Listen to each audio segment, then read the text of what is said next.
For just $7, a simple unglazed clay vessel can refrigerate your groceries for an entire month without a single watt of electricity. It's a 5,000-year-old Egyptian invention, but slick appliance marketing in the 1960s intentionally wiped it from our collective memory. But before we dive into the corporate campaigns that banished this marvel from the modern American home, we have to talk about the basic physics that allows a humble dirt pot to chill your food for free. The secret lies in a principle called evaporative cooling, the exact same phenomenon that makes you shiver when you step out of a swimming pool. As liquid water transforms into vapor and leaves a surface, it steals heat in the process. Specifically, each evaporating gram of water extracts about 2,260 joules of thermal energy out of whatever it happens to be resting on. That figure is known as the latent heat of vaporization, and it has been an absolute law of thermodynamics since the dawn of the universe. Imagine taking a large clay pot and placing a slightly smaller one inside it, then filling the gap between them with wet sand. The exterior pot must be unglazed, meaning its walls are packed with microscopic pores that draw moisture outward via capillary action.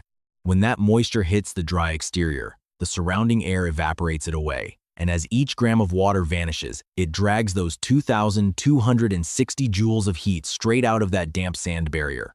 Because energy has to come from somewhere, the system steals that heat directly from the inner pot. Engineers refer to this as the wet bulb depression. It's the measurable temperature difference between ambient dry air and air that is fully saturated with moisture. If you're standing in a desert with 35% relative humidity, that temperature gap can easily hit 15 degrees Celsius or roughly 27 degrees Fahrenheit. In ultra-dry regions where humidity drops into the single digits, that gap stretches to a theoretical 30 degrees Celsius or 54 degrees Fahrenheit. This nested pot setup captures that specific temperature drop and locks the interior chamber exactly at the wet bulb limit. This isn't just some fun science experiment. The math is thoroughly documented in the ASHRAE Handbook, the literal Bible that every HVAC professional in North America relies on to build modern air conditioning units. According to ASHRAE data, an evaporative cooler operating at 35% humidity will lower the internal temperature by about 15 degrees below the surrounding air, entirely off the grid. Ancient Egyptians obviously weren't referencing HVAC manuals 5 millennia ago, but their desert environment did the math for them automatically. During rigorous 2013 peer-reviewed field experiments conducted by Mostafa and his research team, a traditional Egyptian Zeer pot, functioning in 35% humidity, achieved an internal temperature drop of 8 degrees Celsius below ambient. That's a full 14 degrees Fahrenheit colder than the room around it, and it maintained that strict temperature difference permanently, provided somebody simply topped off the sand with fresh water a couple of times a day. While a standard modern fridge will run up your power bill by about $150 a year, this earthen cooler costs absolutely nothing to operate. Better yet, it doesn't care if the power grid goes down. However, there is one crucial detail that dictates why those beautiful ceramic planters you see at the garden center fail to achieve this performance. Almost all contemporary decorative pots are glazed, chemically sealed, or painted to keep them looking pristine. That exact protective coating ruins the cooling effect. It physically blocks the water from reaching the outside air, meaning evaporation is impossible and the wet bulb depression never triggers. You're left with a perfectly useless, room-temperature ceramic bowl. The pharaohs understood this reality 5,000 years ago. Look at any ancient pot preserved in the Cairo Museum, and you'll find raw, low-fired terracotta lacking any kind of surface glaze. So, if you're shopping for materials, ignore the shiny polished planters. You need the raw orange-brown vessels that leave a dry, chalky residue on your fingers when you pick them up. This chilling method predates farming and written language itself. Over the last 5 millennia, it has been continually invented, utilized, abandoned, and resurrected. Deep in the archives of the Egyptian Museum, unglazed water cooling vessels dating back to the Old Kingdom around 2700 BC sit on the shelves. Ancient tomb frescoes clearly depict workers hydrating these outer vessels and retrieving crisp produce from the center. For the entirety of the dynastic era, royal kitchens relied completely on this method. Hieroglyphs record the storage of highly perishable goods like cheese, milk, fish, and greens for weeks at a time, surviving desert temperatures that should have rotted them in mere hours. This ingenious cooling method endured across Egypt, Sudan, Iraq, and the Persian-speaking regions of Central Asia for millennia after the Great Pyramids were finished. Farmers in sub-Saharan Africa tweaked the design to store their grain harvests. Dairymen in India relied on it to preserve yogurt and clarified butter. Even Greek and Roman families maintained identical pot-in-pot setups in their cool, subterranean cellars. Across all these distinct cultures, the foundational physics remained exactly the same. The raw materials cost next to nothing, and the local climate handled all the heavy lifting. But then, right around the mid-20th century, between 1945 and 1962, this ancient knowledge was completely wiped from the minds of the American and Western European public. It didn't vanish because the science suddenly failed. It vanished because a new electrical appliance took over the kitchen, backed by a massive marketing push that successfully convinced everyone that the old clay coolers were an embarrassing relic of a primitive past. We will get to that corporate erasure shortly. But first, we need to talk about the man who single-handedly reintroduced this technology to the modern world. Muhammad Abba taught high school in Jigawa, a state in the arid sub-Saharan northern region of Nigeria.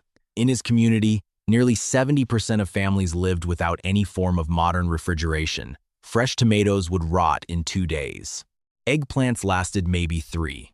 Leafy vegetables wilted and died in under 24 hours. Area farmers would pull delicate crops from the earth, only to watch a massive chunk of their yield spoil before they could even transport it to a buyer, devastating their livelihoods. Abba spent his childhood watching his own relatives toss out the very food they had painstakingly cultivated. So, in 1995, he decided to construct a makeshift Zeer pot in his own courtyard. He sourced 2 unglazed clay vessels from a neighborhood potter, grabbed a bag of wet river sand, and got to work. He packed the center pot with fresh tomatoes from his own garden. 3 weeks passed, and those tomatoes were still perfectly crisp. He tried eggplants next. 27 days. Leafy greens, 12 days. The exact same thermal properties that the colonial education system had completely ignored and that his own local markets had forgotten about decades ago were still waiting right there in the dirt, performing the exact same miracles documented in ancient Egyptian scrolls. For the following 5 years, Abba dedicated his life to distributing these coolers across northern Nigeria.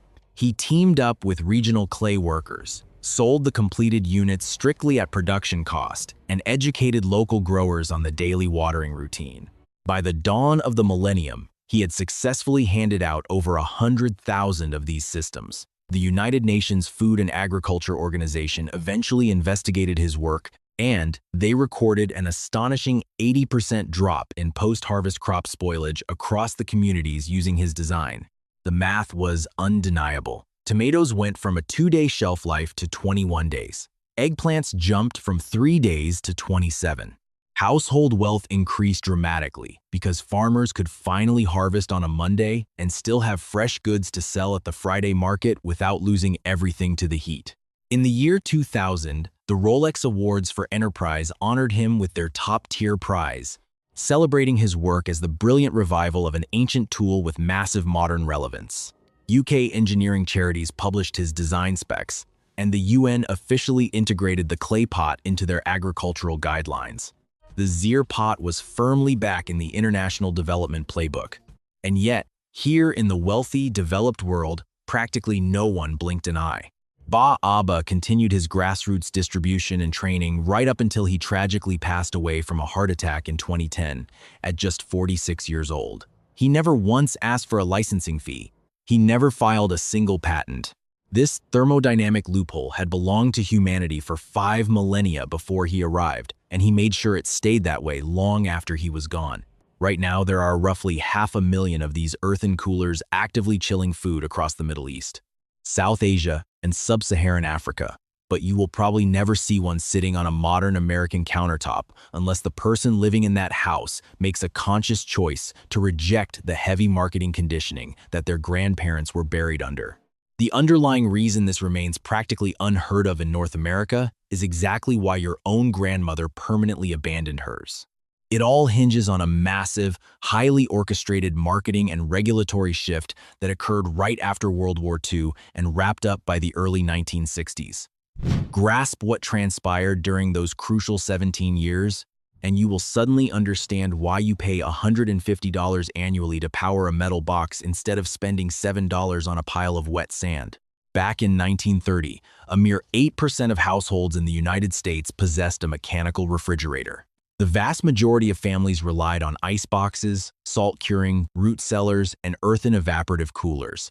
Fast forward to 1946, just after the war, and electric fridge ownership had skyrocketed to 56%. By 1962, it hit 96%. In less than 2 decades, the home appliance sector achieved almost complete dominance over the American kitchen. That kind of market saturation is never an accident. Throughout the late 40s and the entire 1950s, corporate giants like General Electric, Westinghouse, and Frigidaire executed arguably the most aggressive domestic advertising blitz in the history of American commerce. Their messaging strategically repositioned the plug-in refrigerator as the ultimate hallmark of a modern, sanitary, and progressive lifestyle. Conversely, any off-grid preservation method, including the trusty clay cooler, was aggressively framed as dirty, backwards, and frankly, a source of social embarrassment. The appliance lobby heavily bankrolled home economics curricula, training an entire generation of young women to believe that a kitchen lacking a buzzing electric fridge was a shameful indicator of poverty. Industry-backed government extension programs handed out official brochures declaring evaporative clay pots completely obsolete. By the time 1962 rolled around, the generational knowledge of how to cool food without electricity had been virtually wiped from the American mind. The actual pots never stopped working. The immutable laws of thermodynamics never changed. In fact, large swaths of rural America didn't even have reliable electricity yet.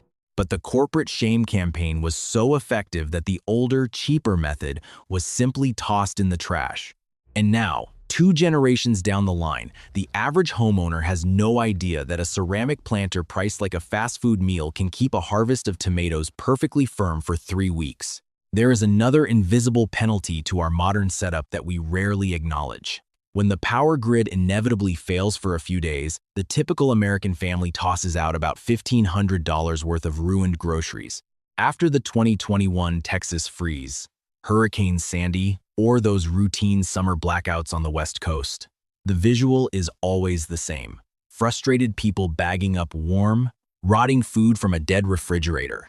A Zeer pot doesn't care if the power lines are down. In fact, if the ambient temperature of your house drops during a winter outage, the pot performs even better because evaporative cooling directly scales with the surrounding air. The exact device the appliance corporations convinced your ancestors to throw away is the only one that actually survives a modern infrastructure collapse. Constructing one is the easiest project you can imagine. You simply need a 30-centimeter outer clay pot, a 25-centimeter inner clay pot, a bag of clean sand, a breathable cloth for a lid, and some tap water. Again, the clay must be absolutely unglazed. A glazed finish plugs up the ceramic pores and entirely halts the evaporation process, which defeats the whole purpose. You can easily find the correct, raw terracotta vessels at any local garden center for under $7 combined. Begin by pouring about 2 centimeters of sand into the base of the larger pot to elevate the smaller one. Place the inner pot directly in the center.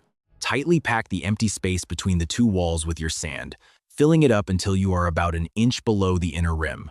You should have a solid 3 to 4 centimeter barrier of sand wrapping all the way around. Next, gradually pour water into that barrier until the sand is completely soaked and a slight puddle forms at the top. Load your groceries into the center chamber, drape a wet towel over the top, and you're done. Just remember to top off the water in the sand once or twice a day, depending on your local climate. The performance benchmark we rely on is the 30-30 rule, drawn from both Ba'aba's historical data and the 2013 Mostafa field studies. If you live in an environment with 35% relative humidity, 30 pounds of assorted produce will remain crisp and edible inside a properly maintained Zeer pot for roughly 30 days. That temperature drop is scientifically verified. It works flawlessly for leafy greens, eggplants, tomatoes, root crops, eggs, and aged cheeses.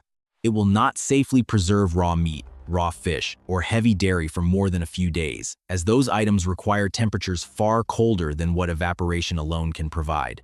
Respect the limits of the design, and the system works beautifully. There is one major geographical catch you have to respect. Evaporative cooling is entirely dependent on the moisture already present in the air. If you live in Albuquerque, Las Vegas, Phoenix, or any dry climate where the humidity sits below 50%, this setup will consistently drop the temperature by 15 degrees Fahrenheit or more.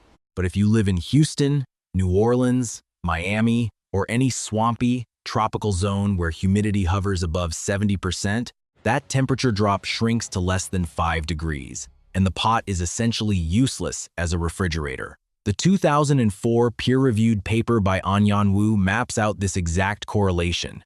In a humid zone, the pot will slightly delay rotting, but it won't actually chill anything. In an arid zone, it delivers indefinite, zero-cost refrigeration powered entirely by dirt and water. One last number to keep in mind. Assuming you protect them from freezing temperatures, these pots will easily outlive you.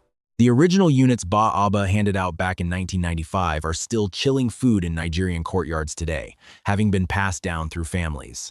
Unlike your kitchen fridge, a clay pot possesses no compressor to burn out, no chemical coolant to vent into the atmosphere, and no digital motherboard to short-circuit.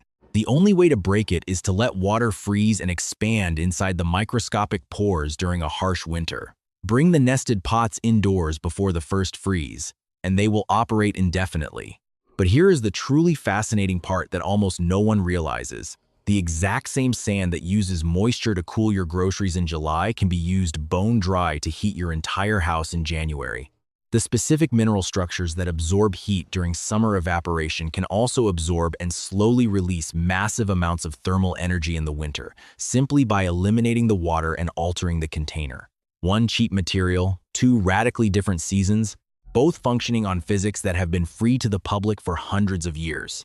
If you pack $300 worth of dry sand into a specialized metal silo and heat it with a solar array or a wood stove, you create a massive thermal battery that will continuously warm your living space for weeks after the initial heat source is gone. To see the blueprints, the thermodynamic math, and the reason the modern HVAC industry really doesn't want you to know about it, click over to the video on the $300 sand silo. It will completely change the way you look at heating an off-grid home.